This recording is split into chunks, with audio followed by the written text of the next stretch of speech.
menyempatkan waktu untuk saya memberikan beberapa pertanyaan wawancara. Sekilas tentang pengambilan keputusan yang selama ini sudah pernah dilakukan selama menjadi kepala sekolah di SMP Muhammadiyah Gaza.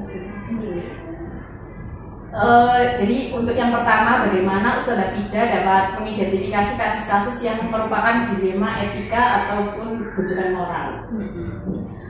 Jadi selama menjadi kepala sekolah di SMP Muhammadiyah 13, ada memang beberapa kasus yang pernah sering dijumpai terkait kasus di mana penyelesaiannya ada beberapa pilihan, di mana pilihan tersebut kadang kalau diambil A ya benar, kalau diambil B ya benar, kalau diambil C ya benar. Nah, sebelum menyelesaikan kasus tersebut, biasanya saya sendiri akan melakukan mencari informasi, menggali informasi lebih dalam tentang kasus tersebut.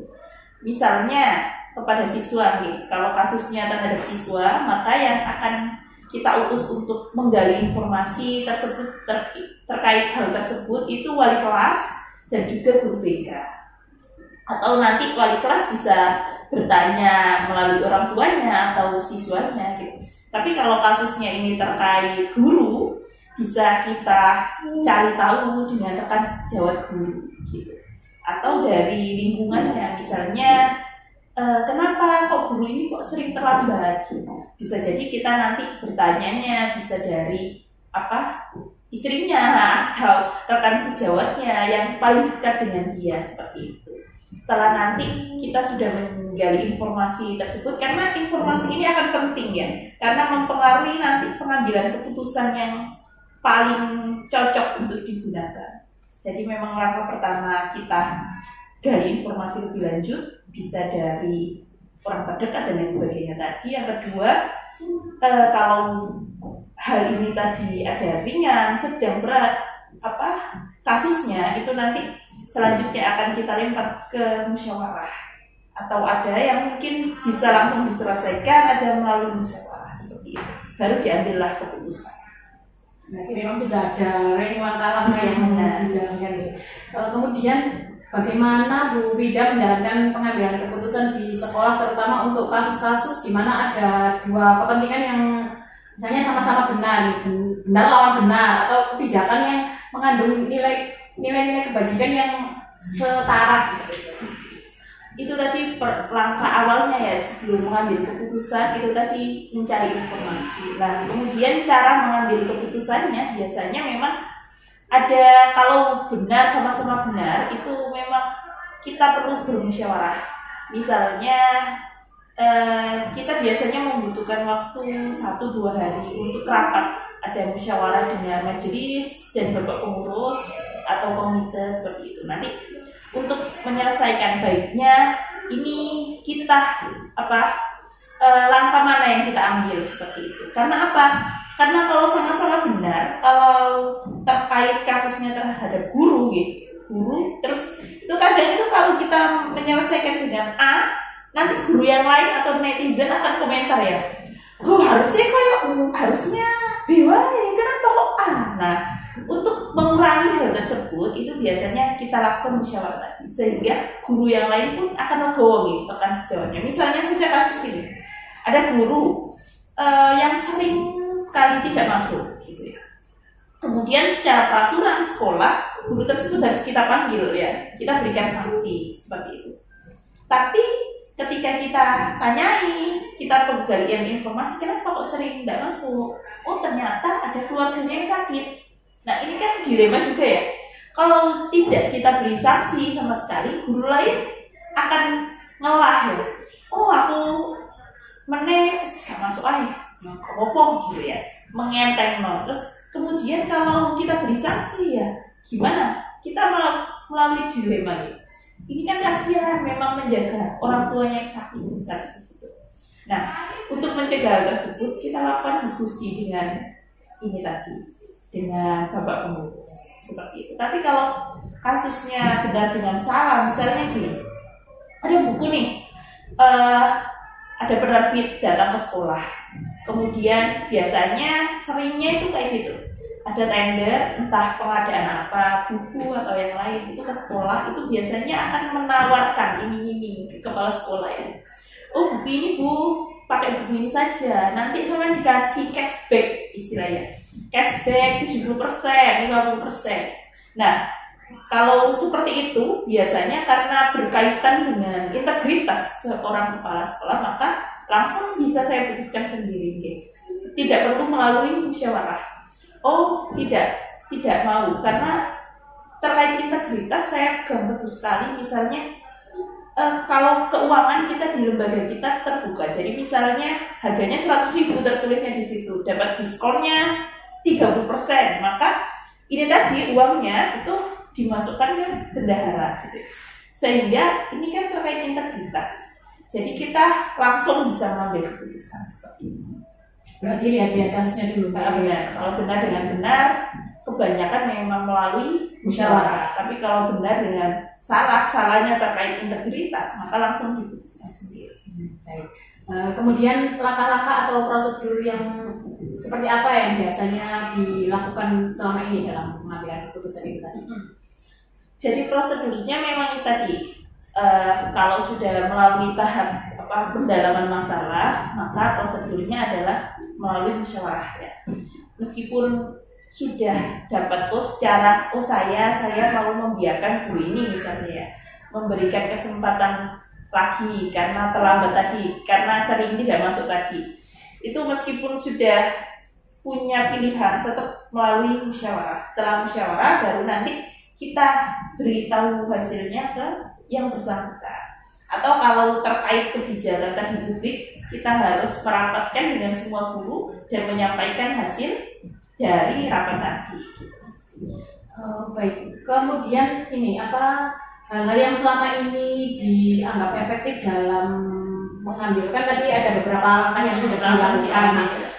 Yang paling efektif yang selama ini dilakukan untuk menangani kasus-kasus dilema etika itu keputusan yang seperti apa? Iya, kalau yang paling efektif memang untuk menekan konflik juga itu memang dari musyawarah. Karena kalau kita putuskan sendiri tadi banyak netizen yang akan atau guru-guru lain yang akan berkomentar gitu terkait keputusan tersebut. Tapi kalau sudah melalui musyawarah itu insya Allah menekan hal tersebut. Jadi yang paling efektif memang dari musyawarah.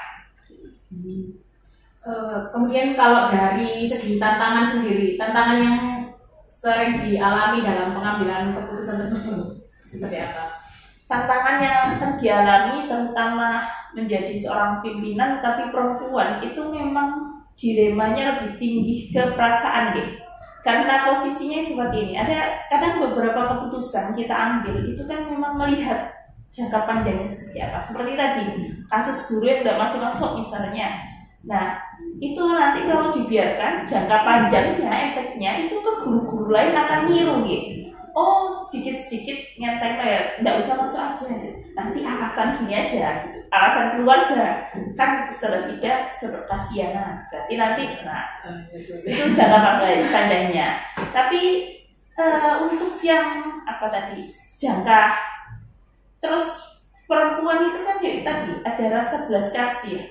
Nah itu memang tantangannya itu kita harus mengedepankan yang pertama adalah aturan, yang kedua adalah tentang jangka panjang, tapi kita juga tetap harus melakukan kebijakan-kebijakan tersebut dengan hati nurani ya.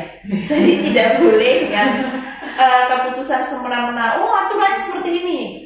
Kadang ya itu tadi memang ada tantangannya, terutama seorang perempuan lebih perasaan.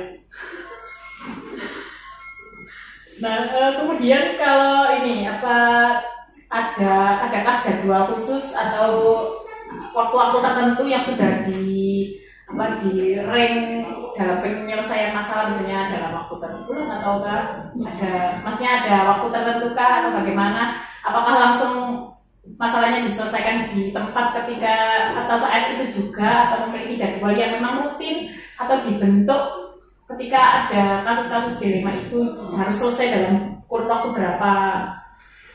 Memang kan tergantung kasusnya nanti ya. Ada beberapa kasus yang memang harus diputuskan saat itu juga. Misalnya gini, ada kasus anak anak melakukan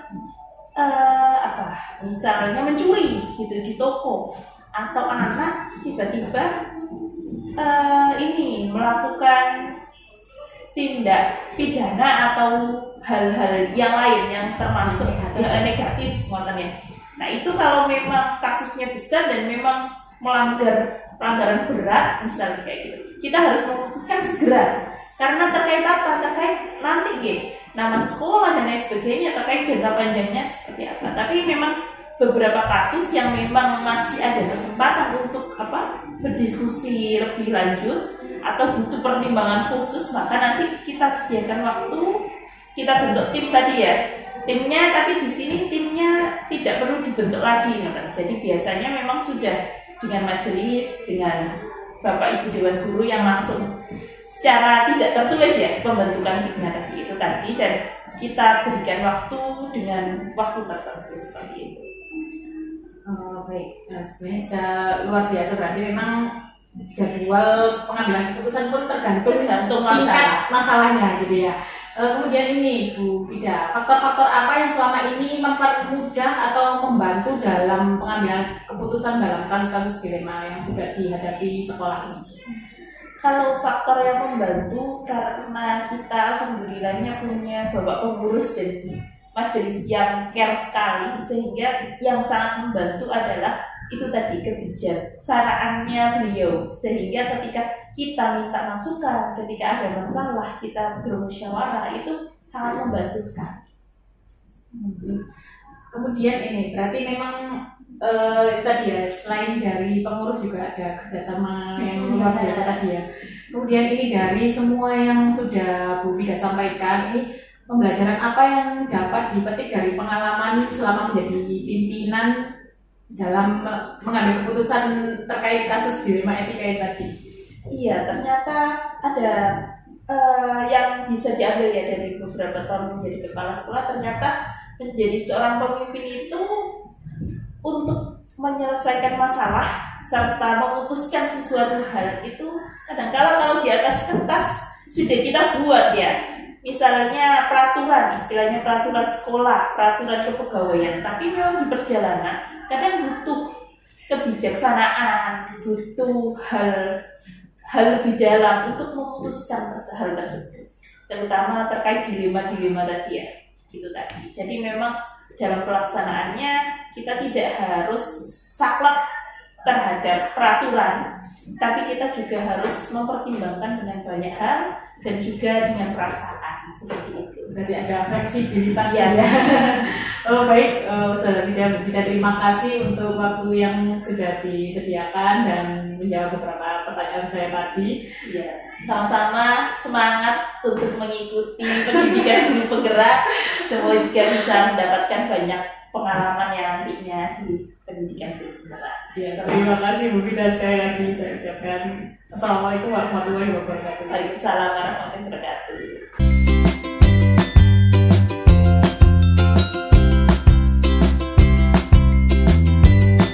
Waalaikumsalam warahmatullahi wabarakatuh. Ribuan Pak, kabarnya sehat? Alhamdulillah sehat selalu. Terima kasih ini sudah menyempatkan waktunya. Ya. Saya minta tolong untuk menjawab beberapa pertanyaan terkait pengambilan keputusan jenengan di sekolah nih. Jadi selama jenengan menjadi pimpinan sekolah ini bagaimana mengidentifikasi kasus-kasus yang merupakan dilema etika ataupun bujukan moral? Oke, terima kasih. Untuk mengidentifikasi masalah yang berkaitan dengan dilema etika atau bujukan moral, kita harus mengacu pada definisi dari dilema etika itu sendiri dan bujukan moral. Dilema etika itu adalah situasi di mana seseorang itu dihadapkan dua pilihan yang mungkin dianggap sulit, sama-sama benarnya, sama-sama baik. Sebuah contoh, misalkan dalam kasus yang terjadi di sekolahan dan ini mungkin terjadi sekolah lain, rata-rata sekolah desa itu untuk anak-anak dalam hal motivasi belajar itu kurang, sehingga ini juga akan berpengaruh terhadap hasil belajar mengajar. Nah, ini ketika di akhir tahun ya, ini lembaga atau sekolah punya dilema antara menaikkan siswa tersebut sementara prestasinya kurang menunjang atau tidak menaikkan. Nah, ini dua pilihan yang saya kira butuh solusi yang terbaik gimana. Nah, ini adalah salah satu contoh dari dilema etika.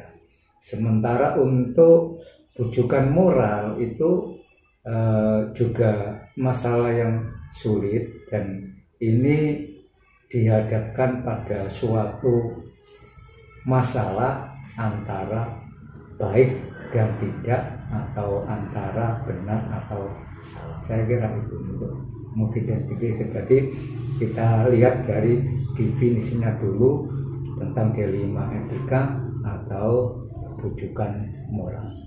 Oke Pak, berarti kalau dilema etika benar lawan benar, katanya. Kalau rujukan moral benar lawan salah, tapi bisa dikatakan benar juga. Gitu. Lalu ini Pak, bagaimana dalam menjalankan pengambilan keputusan di sekolah terkait kasus-kasus yang berhubungan dengan dilema etika itu tadi?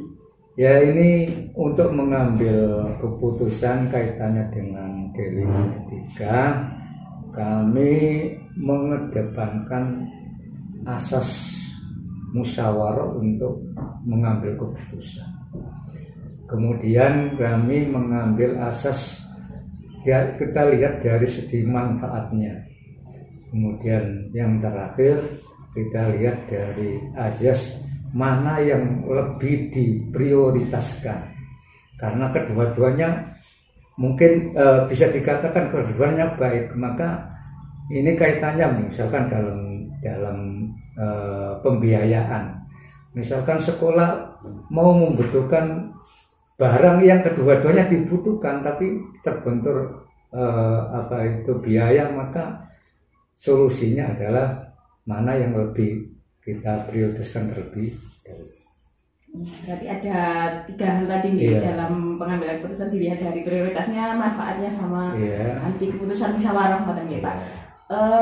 Lalu adakah prosedur atau langkah yang biasanya dilakukan dalam pengambilan keputusan selama ini Pak? Oh iya, itu harus, karena ini kepala sekolah dihadapkan masalah-masalah yang tadi kalau melihat definisinya adalah kedua-duanya itu masalahnya bagus yang baik-baik. Maka langkah-langkah yang harus kita lakukan adalah, yang pertama adalah mempelajari masalah tersebut. Masalah apa yang dikeluhkan dalam itu ya. Kemudian yang kedua, mengumpulkan ya fakta-fakta yang berdampak, kira-kira dampak positifnya bagaimana, kemudian dampak negatifnya mana. Kemudian yang ketiga adalah membuat kesimpulan, dan yang terakhir baru kita bisa memutuskan sebuah masalah tersebut. Berarti memang sudah ada SOP ngoten nggih Pak dalam menentukan pengambilan keputusan tersebut gitu, terkait dilema-dilema tadi. Kemudian ini Pak, jadi dari hal-hal tersebut yang dianggap efektif dalam pengambilan keputusan itu yang bagaimana Pak? Untuk mengambil keputusan supaya keputusan itu efektif, maka harus mengandung 3 prinsip. Artinya yang pertama, prinsipnya harus resolusi. Resolusi itu harus berpikir yang berbasis hasil akhir. Kemudian yang kedua, harus berorientasi pada aturan yang benar. Kemudian yang ketiga, mengutamakan rasa peduli atau kasih sayang sesama orang lain. Berarti ada 3 itu tadi nih Pak. Iya. Lalu adakah tantangan yang dihadapi Pak selama jenengan sebagai kepala kemudian dihadapkan dengan dilema-dilema terus harus mengambil keputusan Pak? Iya, ada tantangannya karena kita itu dihadapkan 2 pilihan yang sama-sama baik, ya, pada kasus atau masalah dilema moral, dilema etika. Yang pertama, dilema etika itu tidak menjamin solusi dan jawabannya itu sesuai dengan etika yang baik, belum tentu. Jadi apa yang kita putuskan itu baru bisa kita lihat dari hasil akhirnya, perubahan dari keputusan yang kita putuskan tadi.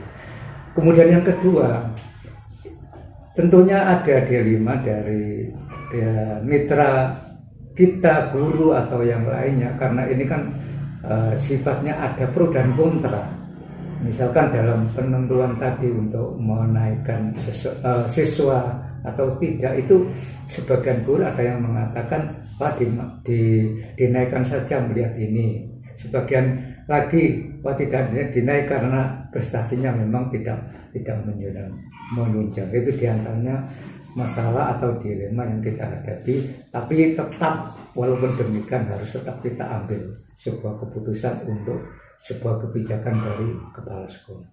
Jadi memang karena watak setiap orang itu berbeda, jadi pasti menghadapi pro dan kontra dalam mengambil keputusan, apalagi banyak kepala gitu nih Pak. Lalu adakah jadwal tertentu atau waktu tertentu dalam pengambilan keputusan tersebut Pak? Ya, melihat kontennya. Kalau memang kaitannya dengan tadi untuk mau kenaikan kelas atau kelulusan, itu memang sudah dijadwal dari sekolah. Tapi kalau melihat masalah-masalah yang sifatnya insidental, itu ya nggak usah jadwal. Jadi ketika melihat suatu masalah terjadi, maka secepat itu harus diselesaikan. Jadi tidak harus ada jadwal tertentu, tergantung masalahnya. Iya, berarti memang tergantung masalah, harus ada yang masalah itu harus diselesaikan dengan cepat, ada yang memang sudah terjadwal seperti itu. Lalu adakah faktor-faktor yang mempermudah jenengan dalam mengambil keputusan itu tadi Pak? Ya, banyak sekali ya, terutama dari Bapak Ibu guru, karena pengambilan keputusan ini adalah didasarkan, yang saya utamakan adalah kata mufakat dari Bapak Ibu guru sebagai mitra kepala sekolah dalam mengambil keputusan ini. Jadi memang melalui musyawarah kita yang mempermudah jenengan dalam mengambil keputusan. Lalu yang terakhir Pak, mungkin jenengan bisa sampaikan pembelajaran apa yang bisa dipetik dari pengalaman selama jadi kepala, terus dihadapkan dengan situasi-situasi yang menuntut jenengan mengambil keputusan tersebut. Kepala sekolah harus tanggap terhadap masalah. Masalah itu datang setiap saat. Kita tidak bisa menghindar dari masalah, tapi masalah itu harus kita hadapi dan kita cari solusinya. Oleh karena itu tantangan bagi saya ya, seorang pemimpin atau kepala sekolah harus selalu belajar terus dari masalah-masalah itu, sehingga nanti pada kedepannya kalau kita menghadapi masalah itu merupakan pengalaman yang sangat berharga dari masalah itu, sehingga kita ketika menghadapi masalah dalam bentuk yang lain itu bisa dikondisikan dengan sebaik-baiknya. Baik, terima kasih Pak Ilham, luar biasa. Sekali lagi terima kasih untuk waktunya. Kemudian paparannya juga sangat luar biasa. Semoga lembaga yang dipimpin semakin sukses, semakin maju, dan masalah-masalah yang dihadapi dapat diminimalisir. Saya kira cukup Pak. Terima kasih. Assalamualaikum warahmatullahi wabarakatuh. Waalaikumsalam warahmatullahi wabarakatuh.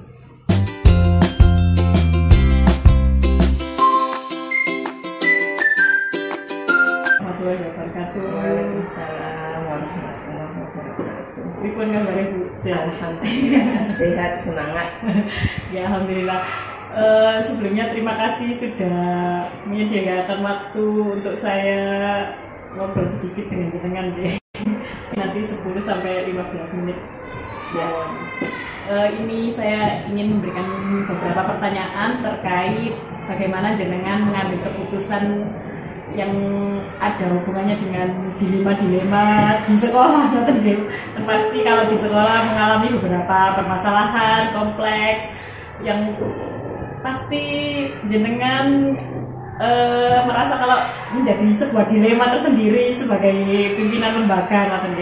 Nah, untuk yang pertama, jadi bagaimana jenengan bisa mengidentifikasi kasus yang merupakan bagian dari dilema etika atau itu bujukan moral seperti itu? Untuk mengidentifikasi dua kasus ini adalah dilema etika tersendiri ya bagi saya, karena dua pilihan itu sama-sama mempunyai dampak baik dan benar ya. Tapi kita harus tetap memilih dari kasus itu dan melihat penyebabnya seperti apa, jadi kami bisa mengidentifikasi apa yang ada kasus di lembaga kami. Jadi melihat kasusnya seperti apa dulu, seperti itu baru bisa menentukan mana yang dilema etika, mana yang membutuhkan moral. Lalu terkait pengambilan keputusan, kan pasti jenengan kan tadi mengalami dilema gitu ya. Nah, bagaimana menjalankan keputusan di sekolah terutama untuk kasus yang berhubungan dengan dilema etika itu tadi? Keputusan yang saya ambil karena sesungguhnya tidak ada dilema sih ya. Dilema etika, karena etika itu sendiri kan sesuai koridor ya. Dan kita tidak bisa mengatakan itu salah atau itu benar. Maka dalam mengambil keputusan itu kita harus mengambil langkah untuk melihat mana yang banyak membawa manfaat dan paling mudah untuk diselesaikan dulu. Kadang keputusan ini tidak bisa diambil sendirian, kan lihat kasusnya. Kadang kasus itu seketika itu datang dan harus seketika itu diselesaikan. Tapi kalau kasusnya bukan sih ya kita musyawarahkan di sini.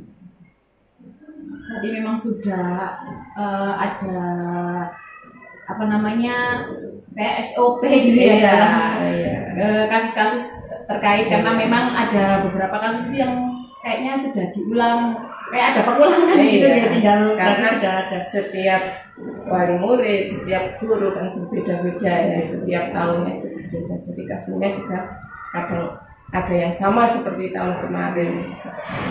Nah, kalau gitu ada atau tidak ini langkah atau prosedur dalam pengambilan keputusan terkait kasus yang ada di sekolah?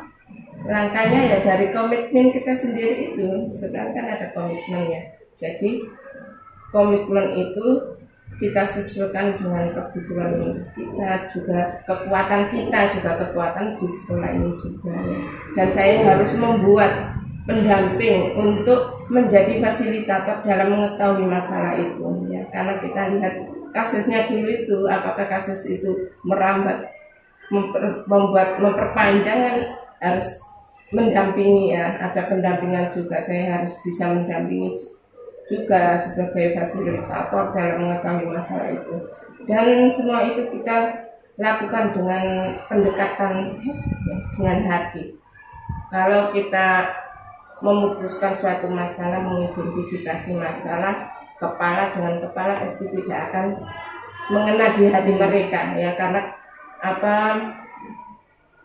kasus itu berbeda-beda. Makanya di sini yang saya tekankan adalah dari hati ke hati, agar apa yang kita sampaikan, apa yang kita berikan kepada mereka itu bisa sama-sama enak, tahu hatinya kenapa dia sampai seperti itu, biar kita itu tahu. Jadi dari hati ke hati untuk membuahkan sebuah keputusan yang lebih baik.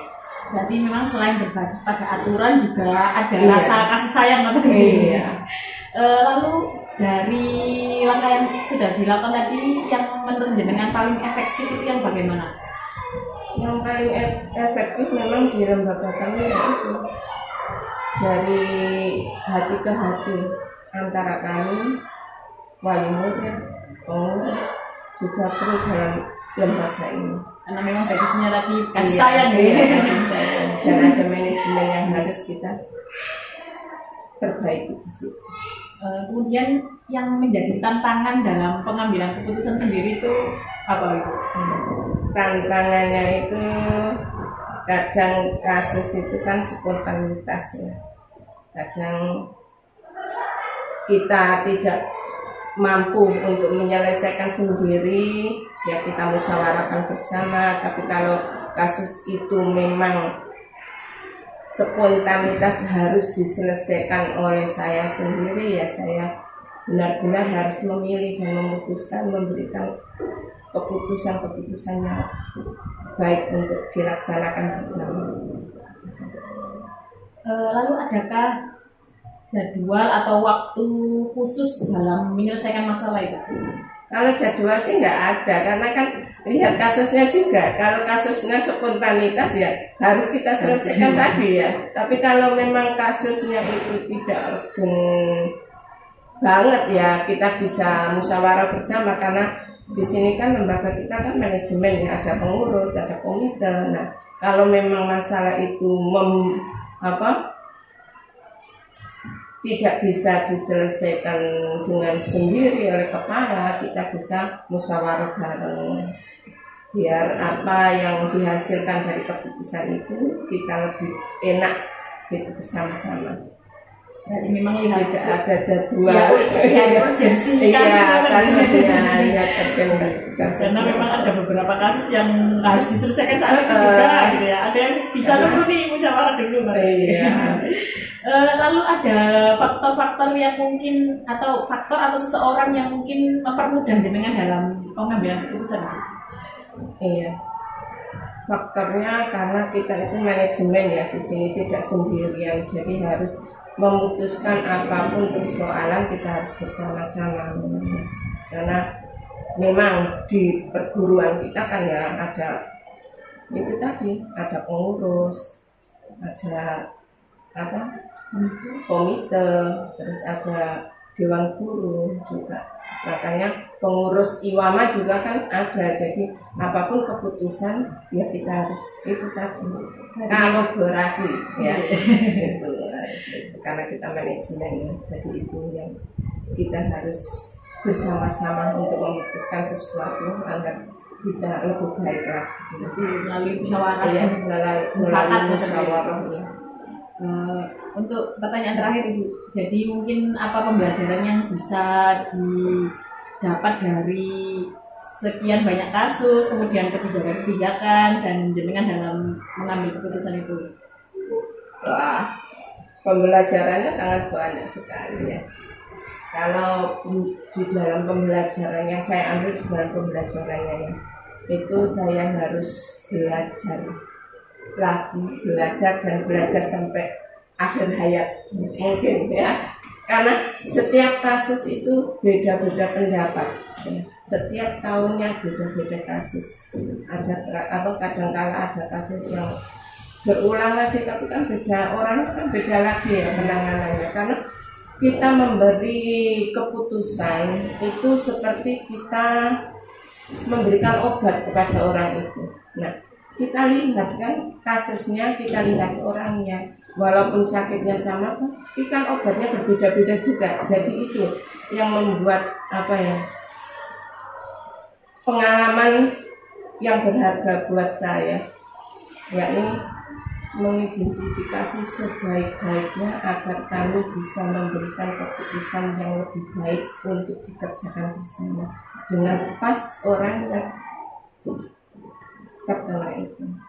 Iya, memang jadi kepala sekolah jadi pembelajar sepanjang hayat kan? Iya, harus belajar sepanjang hayat selagi kita masih hidup. Masih ada kepentingan, masih diberi kepercayaan oleh pengurus untuk mengabdi, di situ siap untuk segalanya. Luar biasa sekali yang disampaikan Bu Arin. Terima kasih, ini sudah membantu saya dan meluangkan waktunya juga berbagi pengalaman terkait menjadi pimpinan lembaga, terus bagaimana jenengan mengambil keputusan dan menghadapi masalah. Luar biasa Ibu Arin. Semoga lembaga yang dipimpin selalu maju dan bisa kita bisa bermanfaat untuk anak-anak. Terima kasih juga atas wawancara ini, mudah-mudahan lebih menambah wawasan saya juga dalam wawancara ini. Oke, sekali lagi terima kasih sudah meluangkan waktunya Bu. Assalamualaikum warahmatullahi wabarakatuh. Waalaikumsalam warahmatullahi wabarakatuh. Terima kasih sekali Bu Arin.